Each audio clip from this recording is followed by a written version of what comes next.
Welcome to another chapter on strategy, and today we're going to talk about chapter number 7. Chapter number 7 is an interesting chapter. It's about competing strategies for competing in international markets. And as you know, most of the companies get a lot of revenue. Like if you look at some S&P 500 companies, anywhere from 30 to like 70% of their revenue comes from overseas or international markets. So, this is very important to find out what it is, what are the strategies that work in the international market. Now, before we do that, we just want to find out why should we go into international markets. So let's take a look at some of the reasons as to why would want to do that. And here they are. Let's see. Okay, right here. Okay. So these are some of the reasons why companies would go overseas. And see. So wages, some of the countries have lower wages. That's why we have most of the stuff is made in China, Vietnam, Bangladesh, India. It's because this is a major factor. Wage-wise, we're not that competitive. But if you look at this factor, U.S. workers are very, very productive. So for the components that are labor intensive, meaning it requires human sewing and knitting and all that, it will go to a low wage country. Why? Because you can't really use machines for that. Let's say some of the things versus in products that you could use machines, the worker productivity in the U.S. is very high. So that's why you could have those manufactured in the U.S. Whereas things where the wage rate is low or the skill level required you cannot automate it, then it goes to low wage country. And also let's mention one more over here is markets. Companies do go overseas to look for markets to sell their products. And then there are a whole bunch of other reasons, energy cost. Some countries actually give favorable deals to attract companies. So energy cost, tax rates, environmental regulations. If you watch Simpson, there's a tire fire at the end of the town. That's before the 2008 Olympics in Beijing. The tire fire were actually in China because computers, tires, all these have metals in them, and the best and the cheapest way to get the metals out of that is to burn it. And if you look at a computer, it has aluminum, gold, and different metals, copper, a little bit of copper also in it. And it would be very time consuming and not cost effective. You had to rip apart the computer and get those metals out of it. And each computer, I guess, has about $20 worth of metals in it. So the best way or the cheapest way to get that is to just burn it, and different things burn at different temperatures, and the metal is going to melt, and you can extract it that way. So, but after the Olympics, all these fires, they moved to other countries. Now these are in Africa. Environmental regulation. That's why we cannot burn those things here. Do it somewhere else.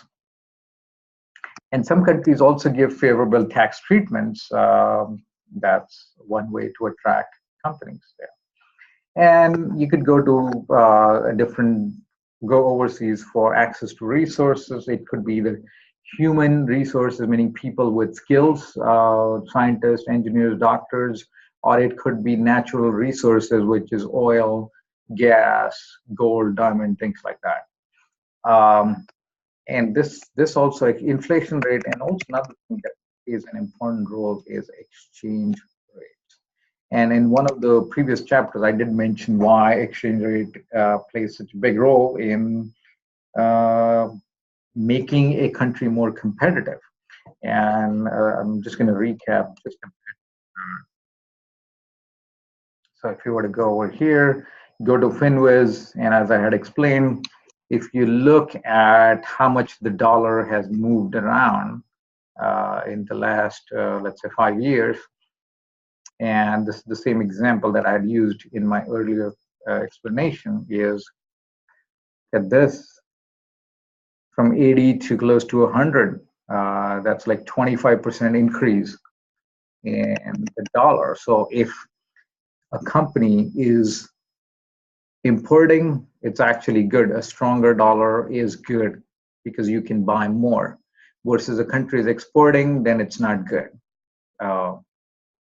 So let me give you an example. So Volkswagen, they make cars, as you know, and I'm gonna, like Passat, Jetta, Jetta, Passat. And, the reason I'm doing this is there's really not that much difference, at least last time I checked, between Jetta and Passat. It's the only is the size. So Jetta being the inexpensive car and Passat is the expensive one, but you don't really see the difference if you see it. That's not the reason why Volkswagen didn't do that well. If you look at Toyota, the Toyota Corolla and Camry, they look very different because the person driving a Camry wants other people to feel that, hey, the person has money, and it's a status symbol as well. So that's one of the problems with even Mercedes Benz. Their cars or especially their SUVs are like this, which you don't really, the size is different. You don't really see much difference in the way it looks.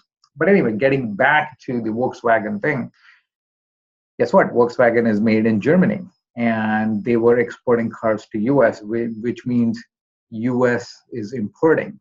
So US as far as the US is concerned, when the dollar gets stronger, it's good. So importing is good. So US could import more, but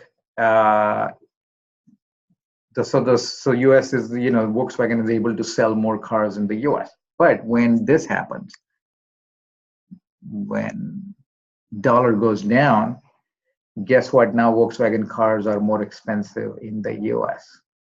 Okay. And Volkswagen didn't have to do much. This is all currency fluctuations. So that's why most of the companies want to do business with China, not because, one of the reasons is China does offer a great wage differential, which is wages are competitive, but the Chinese currency is pegged to the US dollar, meaning US dollar goes up, Chinese currency goes up, dollar goes down, Chinese yuan goes down. So it's as if you are producing goods in the US. You don't really notice the change in the exchange rate. That's also one of the reasons why a lot of goods are made in China. Now let's look at other things over here. So these are basically, as I mentioned, these are the reasons why a company would want to go overseas for these particular motives. Okay. Now, if you were to look at, let's go back to some of the other areas over here. Now, that is the reason as to why you would want to do that. And how would you do it then? Okay. And as I had mentioned in the earlier chapter also, the goal is not to give you everything about the, just to uncover a few key ideas, not to give you, a big lecture on everything that is there in the book. And also I try to bring in points that you probably won't be able to find on your own or in the book. So, why would we go? That's what the first question was. And the second is, how would you go? How would you do that? So this is how a company goes overseas. And this is some of the ways that they can do it. So first one is exporting and licensing, franchising, subsidiary, strategic alliance, or joint venture. Okay. Now, exporting is you are exporting to the other country. It's actually the fastest way to get to a foreign country without, you don't have to spend any money on having plants over there or factories or anything like that.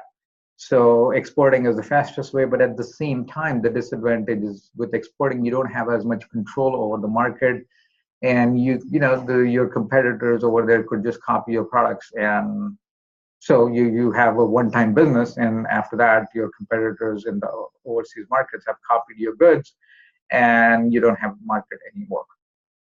The second one is licensing, and licensing also, it is actually your risk is very low because you don't have to invest in factories and stuff, and you license your product to local companies, and they are making the products and they're selling it over there. So you collect a licensing fee. So the advantage is you could have some technologies or something that you no longer use, but you could still make money on that using licensing. The disadvantage is if you were to license technology that you're still using or something that is good for your company, guess what? The competitors could still steal it, and they won't be paying you royalties, or they could cheat. Your licensing agreement would be to make 1 million products, and they probably could make 5 million or 10 million and not pay you royalty only for one. Now, the next one is franchising, and this is popularly used by companies such as McDonald's and Taco Bell. And the reason for that is they want to maintain a brand. Okay? They want to make sure that McDonald's in the US, any part of the US, kind of is similar. McDonald's, any part of China, does similar things, and they have a brand image to protect. That's why franchising.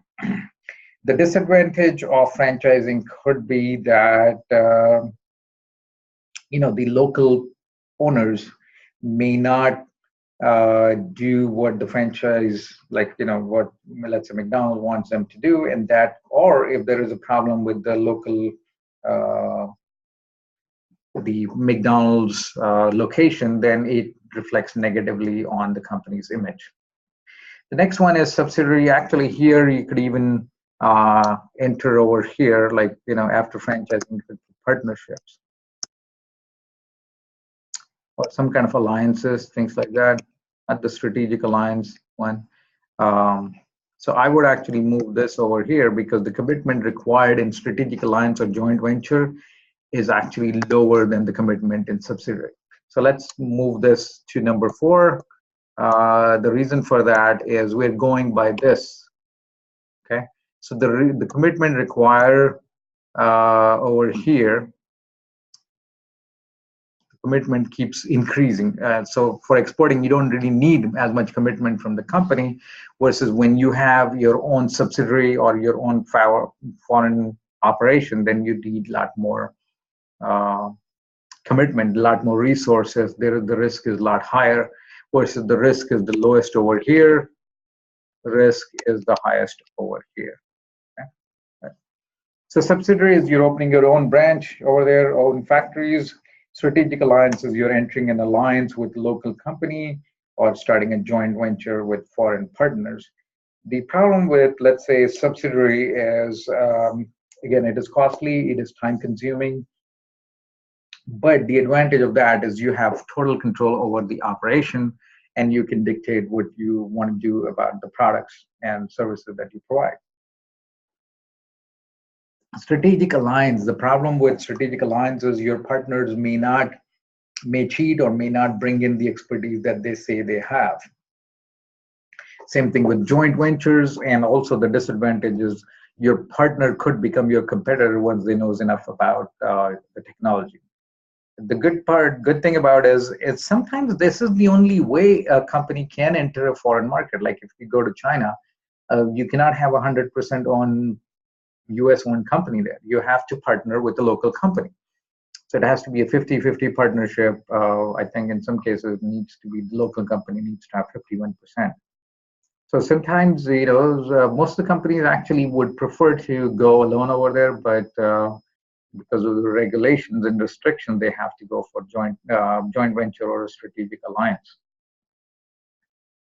So that's how a company would do it. And we're talking about other factors over here. Let's look at some of the other important aspects of this is, now when you do go, when a company does go international, they have, how are they going to sell their products? Either they could have the products completely standard, like this is full standardization, global strategy. The product that is made in the US, you sell it exactly the same way everywhere. You're not making any changes. This is more suitable for standardized products, industrial products, where there isn't any change between different countries. Now, the other extreme of this is multi-domestic, meaning you're customizing the products for each and every market. Okay? Now, the problem with this is it becomes expensive because you're customizing it, so you're losing the economies of scale. But the other side of this is if you were to customize it, you would have customers would buy from you. Without customization, not as many people would buy. Usually multi-domestic strategy is used for consumer-related goods as well as for food, clothing, things like that.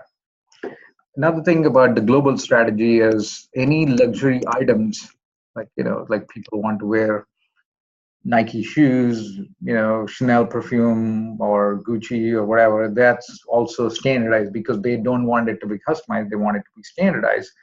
And those luxury goods that's why, they're sold like that. And sort of the middle of the road strategy is transnational, okay? Companies want to be here. Why? Because you get economies of scale, right? This is where consumers want to be because they want the product to be customized for them. So in between strategy is transnational, where there are some aspects that are standardized and certain aspects that are customized. So an example, let's just go with McDonald's. Okay? McDonald's is, you go to India, they don't have beef or pork on the menu. So it is customized to the Indian taste. So there's potatoes and vegetarian stuff and chicken. That's so transnational is the product is customized a little bit, but at the same time, see, people in India or China, they don't want to have, let's just stick with India. They don't want to have an Indian burger. They want to have an American burger, but minus the the beef and the pork. So they have a potato burger or a chicken burger. Okay? So that's transnational. So you're making some changes, but not complete changes. Another example would be, let's say this laptop. Okay, the laptop could come in different languages. So you have software on it that could be customized to cater to different languages in different countries. And also, one of the things with the laptop is the power supply is outside the laptop. That is, A, to make the laptop lighter, and B, to make it more, you could ship it across different countries, and all you have to do is change the power supply because different countries have different electrical systems. Okay, 110, 220, things like that. So that's what transnational is. You're modifying certain aspects and you're keeping certain aspects standard.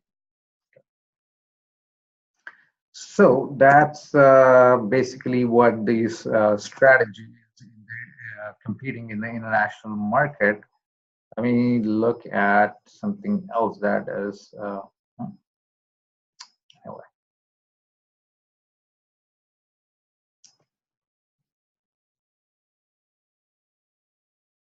Now we talked a little bit about the like going to a different country for markets, and let me just elaborate on that. And one of the things that is companies could do is the products that have like iPhone. I'm just saying, let's say iPhone 6, 7, 8, the older models, they could still sell it in other countries. So you can still make money on the products that might be outdated in your country, but you could still sell them in other countries. So that is one way to extend the life cycle of the product. So you already made the product, you already made the investment, the product becomes a cash cow, you could still sell it. So that's also one of the advantages. So let me recap this chapter. So this chapter is about competing in international markets. And why do we want to go to international markets? First of all, to, as you know, lower cost markets access to resources, government regulations, and incentives from the host government too. So these are the different reasons why you would go. And how you would go is either you could go with exporting, licensing, franchising, partnerships, alliance, or your own venture your own subsidiary over there. And also, one of the advantage of going international is you could extend the life cycle of the products that that you no longer can sell in your own market. So that's it about Chapter 7. And let me give you a ninja skill. And this is about passion. Okay. I've been talking to some of the students and the professional plan, and it seems like the students tell what they want to do, but there is no, I mean, that's the way you know how to talk. Like, they say, oh, I want to be, let's say, financial planner. Why you want to do that is because I want to help people. Okay? And that's what I like, and I'm passionate about being a financial planner. That's how somebody would talk. But there's another better way. So as I'm going to tell you this, realize that that is much, much better way of explaining or telling or selling your product, selling yourself. So you would get, once you listen to what I have to say, you'll realize that, once you do that, you have a much, much better chance of getting hired or selling your products or getting the promotion. So here it is. There are two things that are important for success in a career. One is competence. Okay. Like, you should know what you're doing. The second is passion. Okay, competence can be taught, meaning you can teach somebody, take them, give them different trainings and things like that, and you can teach them that. But passion is very difficult. It's difficult to motivate people. So if you have passion, if you're passionate about something, people can actually feel your passion and can go along with what it is that you want them to do. So the example that I just gave you was the financial planner, is because I want to help people save for retirement and have a better life, blah, blah. Okay, that's how most people talk. But here's another way to explain this, and that is like, I had Uncle Bob, he worked his entire life. And even he died a broke person. He was working even till the time he died because he could never save money. And I wish there was somebody that could help him save for retirement. Only if somebody would have told him that if he would have put just $100 away when he started working in his 20s and 25, and by the time he reached his retirement age, he would have easily had $2-3 million in his account. And actually, I was showing this I did this to a friend of mine. He is 46 and a half. So we were just doing these. And so let's say, I said, if you were to start off with $20,000 today, and these are different things that I can explain it to you later. But the point is $20,000 today and investing $1,000 each month will get you to, and also, putting it in different assets and different things where you will get. So this is a 3% rate, 6% rate, and 9% rate that you are getting in a quarter, or 1% interest you're making, or 1% is the return, 2% per month, 3% per month. These are different things. And then there are derivatives that you could use too. So this would be SPY, let's say, which is an ETF. And then there are 2x, there are 2 times SPY. And then there are 3x. So an example of this would be, let's just stick with QQQ, which is NASDAQ. And over here would be TQQQ, that would be, for 3 times the NASDAQ. Okay. So by the time you reach 62, that person, he has $3.46 million. And by the time the person reaches 70, guess what? They have $45 million, only if they follow the plan that I've laid out. But anyway, so going back, so the way you want to explain people is talk about what it is that you are passionate about, or whatever it is. Just make sure that you bring in your passion into whatever it is that you're talking about. So recap, when you present yourself, make sure you tell a story, either your story, somebody else's story, or something that you heard. So instead of saying, I want to be a financial planner, help people and all that, tell it with a story. Like my Uncle Bob, he worked his entire life. And there is a reason why I'm repeating it. You could always, I know you could rewind the video and watch it again, but I want you to feel that the enthusiasm and the motivation and the passion that I have when I'm speaking about it. So that's how your passion, your state is contagious. So if you're passionate, guess what? The other person would be passionate and they would want to buy the products from you or the services or want to hire you or promote you. But if you're the kind of person that kind of drags other people down, nobody wants to be around you. Versus you want to be around people that actually make you feel good and feel happy. So that's it. Thank you for watching this video, and I'll see you in future videos. All right. Okay.